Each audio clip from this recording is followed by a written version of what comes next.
Ang mabuting balita ng Panginoon, ayon sa ikalawang sulat sa mga taga-Korinto.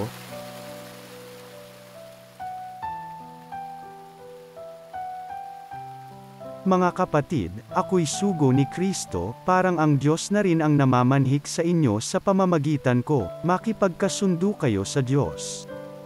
Hindi nagkasala si Kristo. Ngunit dahil sa atin, siya'y ibinilang na makasalanan upang makipag-isa tayo sa Kanya at mapabanal sa harapan ng Diyos sa pamamagitan niya. Yamang kami mga katulong sa gawain ng Diyos, ipinamamanhik namin sa inyo na huwag ninyong sayangin ang pagkakataong ibinibigay sa atin ng Diyos. Sapagkat sinasabi niya, sa kaukulang panahon ay pinakinggan kita, sa araw ng pagliligtas, sinaklolohan kita. Tingnan ninyo, ngayon na ang panahong nararapat. Ngayon ang araw ng pagliligtas. Ang mabuting balita ng Panginoon.